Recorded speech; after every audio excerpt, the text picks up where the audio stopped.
Hey gang, I'm super excited. We have Gary Keller in the episode today. He actually gave a huge presentation. It was probably the best attended at our annual convention earlier this year. And it was in two parts. The first part is today. It's about the way, which is 5 concepts for living your best life. 5 big ideas that you can put into action to improve both your quality of your work and your personal life. The other half is the 10 bold truths, and we'll go into that next week. So this week, let me give you a little history. What is all this about? We rewrote one of our signature courses with our team here called Bold, and it is a multi-week course for real estate entrepreneurs to absolutely level up their business.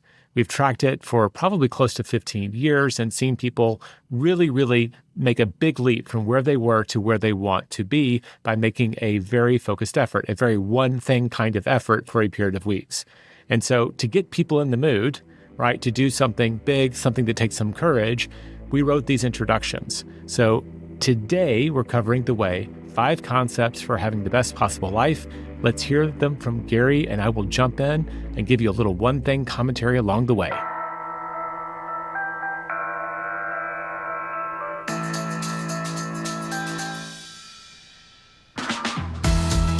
I'm Jay Papasan, and this is The One Thing, your weekly guide to the simple steps that lead to extraordinary results. So there's a way to living your best life, and it's by doing your best to be your best. Did you hear that? It's called the way. The way to leading your best life are these 5 steps. Here's the first one, the Misogi challenge. It's a difficult one-time event that sets your thinking and your fortitude to tackle really tough things in order to have achievement, okay? And they call it a Misogi event or a Misogi challenge, okay? So you wake up in the morning and you set yourself a challenge that is going to literally challenge you harder than you could even imagine that you could do, okay? And by doing that, it creates the energy and the mindset to keep going hard for other things. So let's dive into this real quick. So the Misogi challenge, there's an ancient Japanese ritual called Misogi, and it's about transformation, okay? It's about doing something so tough. Now, the original idea is once a year, that it shapes how you live the rest of your life. And by the way, you don't have to have a Misogi challenge once a year. You can have it multiple times a year. You can have different Misogi challenges for different things you want to achieve, okay? Yeah. So here's an interesting thought, and that is, why do some people buckle under and others bounce back? It's called resilience. And the question is, how do you get resilience? By the way, Misogi challenge is most likely the number one way that you can build resilience into your life, and that is taking on a really big project, taking on a really big task, saying, I want to learn something, and then go have an event that forces you to give your greatest effort ever, right? Because resilience can be learned. It can be, right? It's simply a skill and a capacity to be robust under conditions of stress and challenge. I would assume all of us want that for our lives, correct? All right, so the Misogi challenge. I associate this idea being popularized by a guy named Jesse Itzler. You probably know him. He is out there on the internet. He's written multiple books, and he's popularized this ancient idea of the Misogi, which is something that you do, often physical, that acts as a kind of purifying thing. And he's kind of made it about taking a challenge that actually transforms you. And we've embraced kind of the newer modern meaning. Like you've seen people that'll do the 29-0-29, like the Everesting, different people taking big challenges that are really daunting, whether it be running a marathon or, summiting Everest, whatever that is. I know that Jesse Itzler does a rim to rim in the Grand Canyon. You're taking on a big challenge that will force you to level up. And so what are the elements here in terms of the one thing? You're picking one thing to do. You're picking a challenge, a singular challenge, one thing that could be transformative for you. It's got to be really challenging. It's got to be limited in time. It's not a forever thing. I'm not going to do an ultra marathon for the rest of my days, but I'm going to do an ultra marathon. And it's expected to have a big impact. A lot of times when we do this, even if it's for a short duration, a few weeks here or there, the end output of this is one, self-confidence. You know that you can do hard things. You've done something that you weren't quite sure you could do, and your confidence goes up. You also tend to raise your floor about what's possible in terms of what you believe you can do in the future. And if you do this on a regular basis over time, what you tend to do is level up both mentally and in whatever it is you're doing by getting better at it, more confident at it. And that's going to be a theme throughout today. So I've heard lots of different people that I love and respect kind of talk about this. The first time I kind of encountered this idea, but outside of our own 66-day challenge for all of our One Thing fans, like picking one thing and getting really good at it and making it a habit, I remember it was in Angela Duckworth's book, Grit, one of my favorite all-time books. At the very end, she's extolling the power of perseverance, that the people who were the grittiest, who could just kind of endure the most, tended to be at the top of a lot of heaps in both the professional workplace and others. She studied soldiers, all kinds of research around it. At the very end of it, kind of a throwaway at the back, was grit for parenting. And at that time, we had younger kids. And I remember I dove into that chapter kind of hungry. How will this help me raise grittier kids? And she had a thing called the hard thing rule. And I associate that with the Misogi challenge. They had a rule in their house, which we adopted in ours, is that basically kind of like every semester, so like fall, spring, summer, you've got these three kind of segments to the academic year for young people. Everyone had to have a hard thing, and that included the parents. You got to choose, but you couldn't quit until the end of, quote, the semester. And so we adopted it in our house. My wife and I were working out with a trainer, getting up at 5:30 in the morning, 3 days a week. And that was our hard thing that we were role playing for our kids. And we asked them to choose their own. My son went through different things. And one of them, Gus, he ended up a rower. And we'll talk about that in just a few minutes. If you know anything about rowing, incredibly difficult. He had 5 practices a week.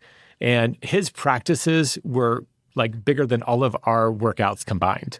So he had his hard thing. He chose it. The one thing is, if they don't like it in the beginning, they have to kind of stick it out for a period of time. And our youngest chose art classes and coding classes, you name it. It was a challenge that, one, forced us to try something that maybe we were uncomfortable with, that felt kind of out of reach, and we had to stick with it. So that's another way of maybe thinking about the Misogi challenge. Like, what's that hard thing that we can challenge ourselves with? If you listen to my recent interview with my friend Pat Flynn, inside of Lean Learning, he's got a thing called the Power 10. We're back to rowing. So in Power 10, if you've maybe watched The Boys in the Boat, the coxswain, right? That's the guy in the very front or the gal in the very front that is kind of setting the tempo for all of the rowers, will be calling out the rhythm.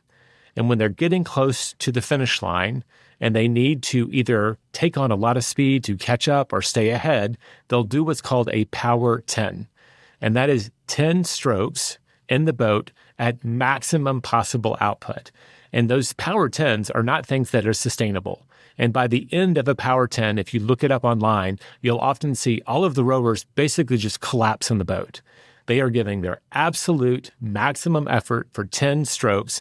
Doesn't sound like a lot, but if you've ever tried to row or done a rowing machine, it will get your heart rate way up there, folks. So a Power 10, again, it's a short in duration, maximum output, testing your abilities. But what it does is it actually creates a great leap forward. So the whole idea of a Misogi challenge, one of the things that we're trying to promote with the Way is on a regular basis, at least maybe once a year, are you taking one? Are you picking a hard thing, maybe with you and your family? We're going to take on a challenge. Are you doing a 66-day challenge just for yourself? Are you doing a Power 10, maybe around really quickly taking on something that's uncomfortable today, but you really, really want to make it more comfortable for your future? A Misogi challenge, again, it is a one thing kind of rule. You're focused on one challenge. You're going to do it for a duration that has already been predetermined, and it's going to push you to your limits. And the goal of this is that you come out the other side different than when you went in. You will have improved or leveled up. Your confidence will be higher. And it's that idea that we've learned to do hard things. The Misogi challenge is one of the ones that creates evidence of our own resilience, of our own perseverance, our grit. It is a great way of life, which is why it's in the Way. So let's dive in.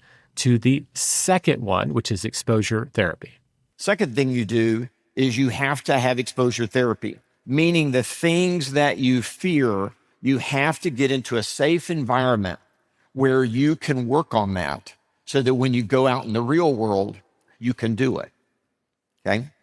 The number one way to overcome fear is to face it, right? Be regularly exposed to it in a safe environment. By the way, you know what exposure therapy is. Allergy shots. That's exposure therapy, right? You get tested and then you get shot. Now, by the way, they're shooting you with what? Exactly what's going to cause an allergic reaction. And in fact, they may even tell you to bring an EpiPen just in case you go into shock or seizure while they're trying to help you overcome it and not kill you. That's exposure therapy, okay? So here's the challenge. You go, sure, I'll take exposure therapy, but just like you're not going to test yourself for allergies and then give yourself the shot, you are literally going to have to get someone to help you in some safe environment to overcome your fear. So kind of piggybacking on the idea of a Misogi challenge is the exposure therapy. And again, it's intentional discomfort. Now, I want to pause really quickly because exposure therapy, if you go look it up, is a real thing. And it's something that licensed therapists actually work with their actual patients on. You've probably, if you've been in the military and the people who've got PTSD symptoms, it's one of the things they do to work with them. So we don't want to take that lightly, but it is very descriptive of what we're talking about. We're going to deliberately expose ourselves to things that we are uncomfortable with or possibly fear in order to normalize that experience. So I'm just going to put kind of in quotes around this. I'm going to refer to this for the rest of my portion as deliberate discomfort. When we choose deliberate discomfort and do it in small doses over time, the discomfort will go away. So kind of a crazy story. I'm sitting here preparing for this and I'm listening to NPR, and there's a story of Tom Fried. Maybe you heard it. It was kind of a big deal that blew up over the last month or so. There was a guy out there that, for his own reasons, he was a snake handler, decided to intentionally allow himself to be bit by venomous snakes. And at the last count, it's over 200 venomous snake bites. And I'm not talking about your garden variety water moccasin here. He's talking about black mambas. He's talking about cobras, rattlesnakes, you name it. All of them, he's gone out and intentionally allowed himself to be bit. And this is kind of, let's call it deliberate discomfort at an extreme. But he was exposing himself as a snake handler as a way to create resistance. Now, this obviously, like hashtag, do not try this at home kind of thing. That's why it was in the news. He was doing something rather extreme. And I think it's kind of interesting that not only did he build up resistance to so many of these different snake venoms, he later was approached by the World Health Organization, which estimates that some 3 million people every year get bit by venomous snakes. So they're always on the market for great antivenoms. But a doctor approached Mr. Fried and said, we would like to study your blood because we believe because of your deliberate discomfort, this regular exposure to this thing that was not good for you, you now have all of these antivenoms. We might be able to make something that could save a lot of lives. So crazy story, kind of in the same vein. But what are the things that we do to intentionally step out of our comfort zone? How do we desynthesize ourselves to little things that make us uncomfortable? I'll go to a personal example. One of the very first times I walked up on a big stage, it was after our old writing partner, Dave Jinks, had retired. Dave Jinks and Gary used to give an annual speech called the Vision Speech. It was our biggest event, usually at that time, about 5,000 to 7,000 people in the audience, which is not big today, but it was really big back then. And I would help them prepare for it for the last 2 or 3 years. Dave retired, and Gary was like, you know what? Help me prepare, but I'm going to do it alone. So I help him prepare for like the whole week before. We go through the slides, we practice the slides. He is ready to go. On the Sunday of the vision speech, which happens at 8:30 a.m., I get a call at 5 a.m. in my hotel room saying, no questions asked. Hey, Jay, Gary's decided that you're going to be on stage with him. at 8:30 a.m. The gift of that was that I had no time to completely freak out, just a matter of hours. I had to figure out what I was going to wear and make sure I got backstage in time to be on stage. And then I just had to go out there and do it. And I remember I was very uncomfortable. There were all kinds of sound errors. I couldn't always hear him. I had to imagine what he was asking me and fake the answers. And I made it through a 90-minute vision speech on economics. I had never really done public speaking that much at all. And here I was on a stage in front of like 6,000 people, absolutely freaking out. We went backstage. Like I am coming down from like the adrenaline rush of having to go through that. Like it's like after a car wreck where you're shaking. That was me backstage. And Gary walked in and I just said, Gary, don't ever do that to me again. I asked you and asked you and asked you if you wanted me. And then at the last minute, you told me that you did. And he apologized for the lateness of it. But then he also said, I can't promise you that. You say that you want to be an author, and if you're going to be a successful one, you're going to have to get used to being on stages like that. And I digested it, and I thought, oh my goodness, he's probably right. If I do aspire to be a best-selling author, those are exactly the stages I need to get used to. So I made a commitment. I think this was before I had my first coach, but I made a commitment to teach at least one time every single month. And I would volunteer if we had a leadership meeting. I'll read the book and I'll present the book. I would volunteer to do the staff meeting, do a presentation. I looked for at least one opportunity every single month. And I did that for a period of years and then started attending classes and eventually worked my way to become a master faculty member. But it all started with the journey of I got thrown in the deep end and I said, this is freaking me out. I have to get used to it. I did my own deliberate discomfort. I chose to do something I was not yet comfortable with again and again and again until the discomfort went away. So think of this idea of deliberate discomfort as expanding your comfort zone.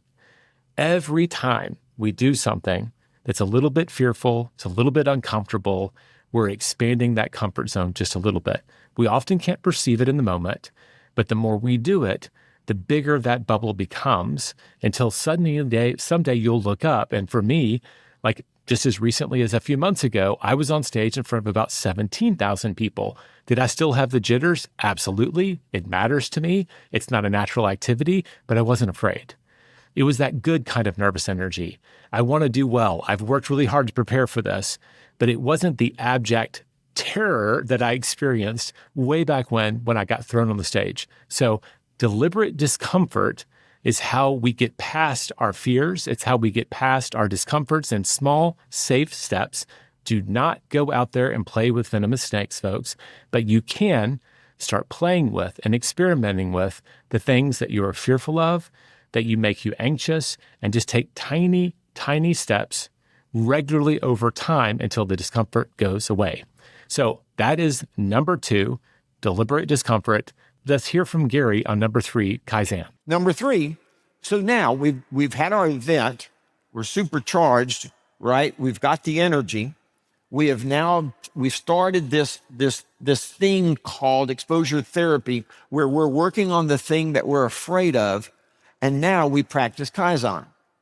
And all it is this concept of small, consistent improvements that compound over time, right? That get you ultimately where you want to go. That's actually all it is. Jay and I wrote a book about this called The One Thing. And that is, think big, but start small. It's baby steps. And a lot of people, they don't understand the concept of compound interest. They just don't. They don't understand it. And they don't apply compounding, the science of compounding, the guarantee of compounding. They don't apply it in their life. And it's eventually how some people climb the ladder and others are still leaping to get to the first rung. So it might be that you've actually heard of Kaizen. It's kind of a famous principle. I love it. I've studied it before. But let's just go back in history. After World War II, Japan was rebuilding. And it was funny, they brought in a lot of American quality control and project experts, people like W. Edward Demings. If you've read The One Thing, we've got more than one quote from him in there. And a guy named Joseph Juran, which you might remember from our discussion of the 80-20 principle. He's the guy who actually popularized Pareto's principle. So some very big thinkers They show up, they're helping Japan rebuild, and they start observing kind of the way that they're doing it and some of the philosophy. And in one company in particular, I believe it was W. Edward Demings, observed in Toyota that the quality control engineers were partnering with all of the workers on the line. They made it okay. They invited the people on the line to point out every little flaw. And the idea was through continuous small improvements, the whole system would get exponentially better. The moment I throw exponentially out there, you probably know where I'm going, but it kind of revolutionized this idea of how we get things better. On the extreme, we have like what we were talking about earlier, like a Misogi challenge. I'm going to go really, really intensely. I'm going to do a power 10 in Pat Flynn's language, and I'm going to make a big leap forward in a small amount of time. That's great, but it's not sustainable. Kaizen is utterly sustainable, and if we're patient and we're diligent and we're consistent, it'll actually lap everybody else who's only focused on those short sprints. It's basically, do you want to bet on the tortoise or the hare? Guess what? Every single time the tortoise is going to win because consistency is intensity. That's what we like to say around here. Consistency is intensity, and this is how you find it. So improvement will compound over time if it's made regularly, even in small doses. Guys, this is the domino effect we wrote about in the book. If you are going to grow at a regular rate, even though we're starting with a 2-inch domino, just 57 into it, it would go from the earth to the moon. That compounding blows our mind. We think linearly, but continual growth is actually exponential. So I love how James Clear put it in his book, Atomic Habits. He wrote that a 1% improvement every day will actually add up to you being 37 times better at the end of the year. A change so small, 1%, nobody's going to notice it. Unless you are tracking to 2 decimal points in your workouts, you're not going to notice it. But over the course of a year, it'll add up to 37 times improvement. So never underestimate small improvements over time. That is the idea of Kaizen. It's a philosophy of looking, no matter how small, for tiny improvements we can make on an ongoing basis. I will also say this ties in to our commitments, the 3 commitments in particular, to get on the path to mastery. If we're always willing and looking for this idea that I can be a little bit better today, we're never getting complacent. We're not settling down on the okay plateau where good is good enough. We choose to be the best we can possibly be at this thing.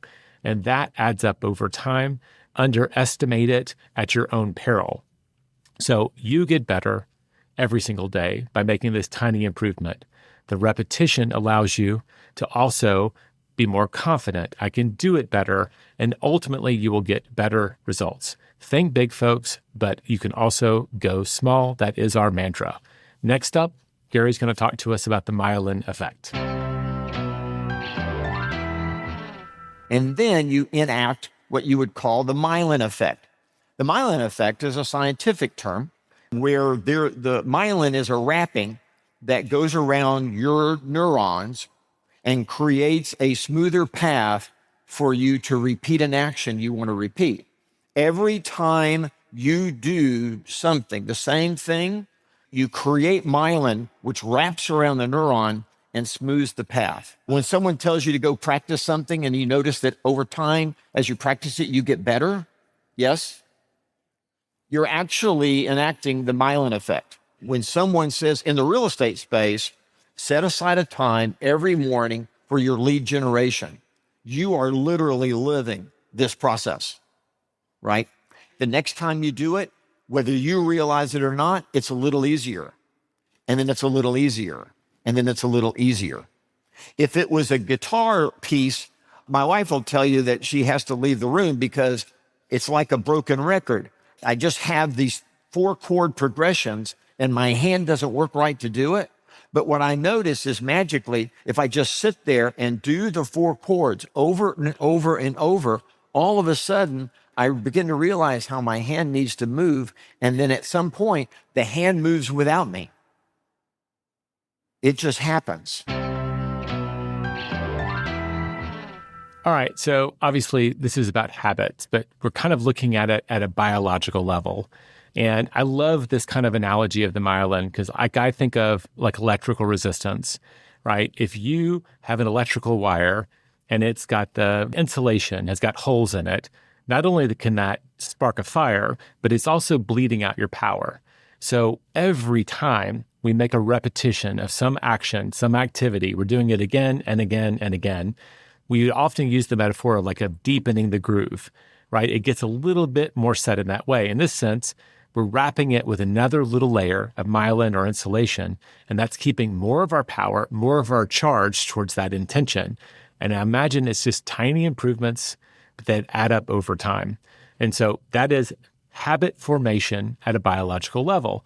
And when we wrote the one thing, we did find research that suggests pretty strongly that on average, it takes 66 repetitions on average to form a habit. But that doesn't make it as easy as it will ever be, but that is where we go through 95% of kind of the discomfort of forming the habit. It gets about as easy as it's going to functionally be. But that magic of we work for a habit and then the habit works for us. The point here is we have to be intentional. We can choose habits that will help us advance towards our goals and the life we want to live. We can also reduce habits or eliminate habits that don't serve that. But either way, it has to be at a conscious level. We can choose habits and behaviors that serve us, and we can also set aside those that no longer do. But habits work the same way. If you do them long enough, it becomes automatic. And things that become automatic, right, they're just going to happen again and again and again. It becomes either a virtuous or a negative cycle, right? This is a snowball effect, but it can go both ways.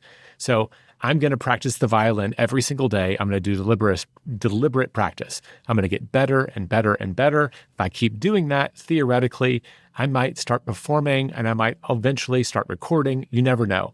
But that is the path to mastery. We're going to build the habit and get better and better. Guess what?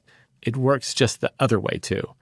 If I have a habit of eating a double bacon cheeseburger every day, it's not going to feel like anything is happening for a long time, right? But I am building a habit. That habit has an impact on my health. And eventually you will get to the curve. And instead of going up, it will go down, right? That's how you say, wow, my left arm's numb, right? You suddenly can fall ill because small bad habits are working against us. So our opportunity every day is to ask the question, if success is sequential, it's doing these little things again and again, and I can choose to be on a path that leads me to exponential success or one that goes the other way. Am I choosing on a daily basis? So it will add up. The habits can become automatic, and eventually we can habit stack. So choose the behaviors that you believe that you want to reinforce that will make you the person that you will become, that will have the things that you ultimately want. That's the great formula. And you can break it down into tiny steps, right, that form habits that allow those activities to kind of become automatic. It's like the super secret to success. If I can build the habit that makes it most likely for me to get the results that I want, I have really kind of supercharged my ability to get results. I wish we could all go back to the beginning on things that we take for granted today. Because a lot of people look up and they know they need to build a habit around doing something for their business or their personal life. Oh, I should read more. Oh, I should write more. Oh, I should make more calls for my business. Like we have a lot of shoulds out there. And a lot of times what's holding us back is we're just not very good in the beginning.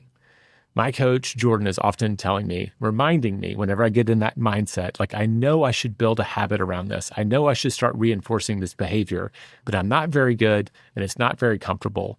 He just invites me to kind of say, I wonder how good I will be when I've done 100 reps.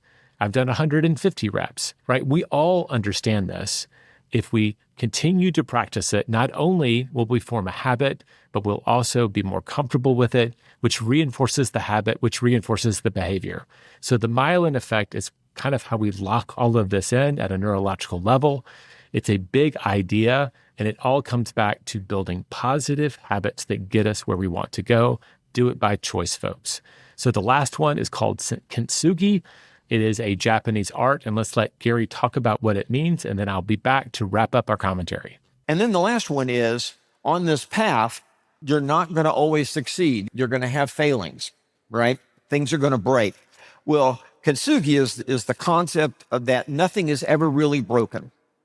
It can always be rebuilt to be something of value. So Kintsugi is the transformation of something broken into something beautiful, right? You've seen the art. And it was the idea, by the way, it was an ancient idea to teach children that when they broke something, it's never really broken. Nothing is ever really broken that can't be put back together in an equally or better, beautiful way. So I love Gary's takeaways on this. Being broken isn't the end of the story. This idea of kintsugi is actually another kind of very old Japanese idea.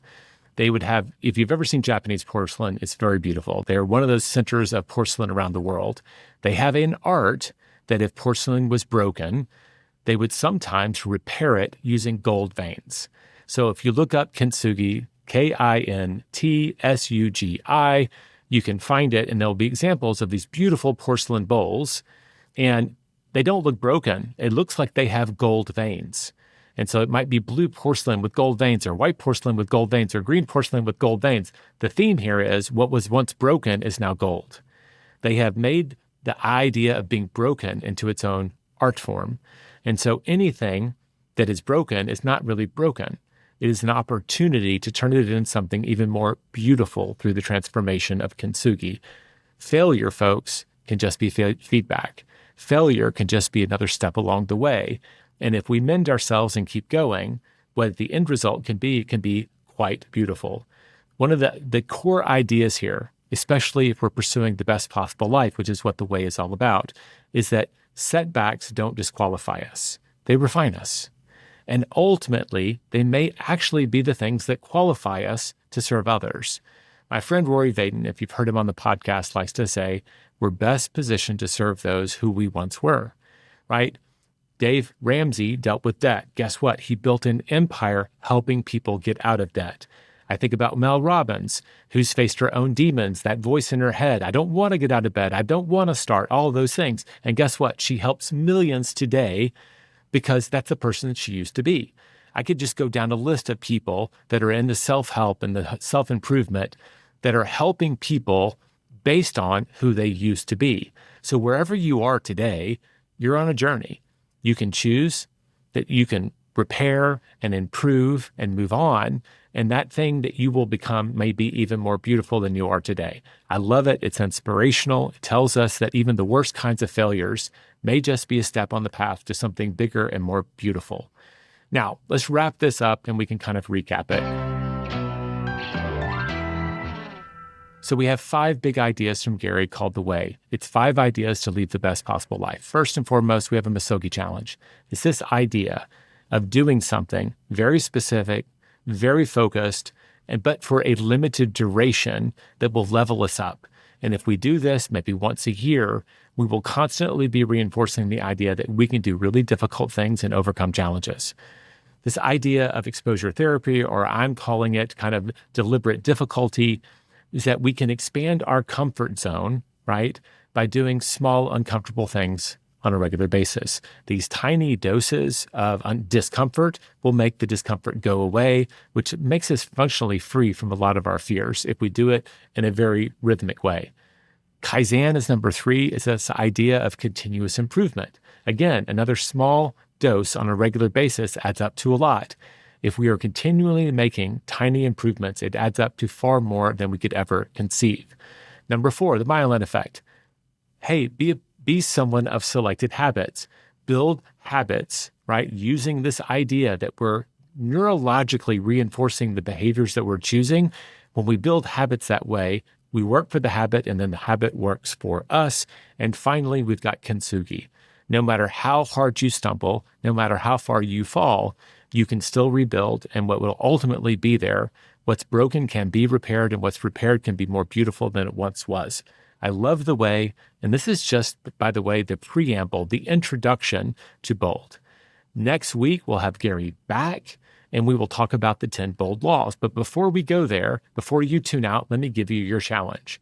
My challenge to you this week is to choose something that deliberately choose something that's a little bit difficult, that is a little bit discomfortable for you, and choose it and do it. So maybe send the food back. Maybe get up and leave the thing that you really don't want to be at. Maybe you need to ask for help. I know a lot of us struggle with that. I'm trying to think of small acts of things that we tend to resist. You probably are thinking of one right now. There's something that you can take one towards tiny step out of your comfort zone and see how it turns out for you. But make it tiny. Remember, no venomous snakes. Okay, until next week when we get Gary Keller with the 10 Bold Truths, I hope you have a great week. Thank you for tuning in to The One Thing. This podcast is for general informational purposes only. The views, thoughts, and opinions of the guest represent those of the guest and not Productive or Keller Williams Realty LLC and their affiliates, and should not be construed as financial, economic, legal, tax, or other advice. This podcast is provided without any warranty or guarantee of its accuracy, completeness, timeliness, or results from using the information.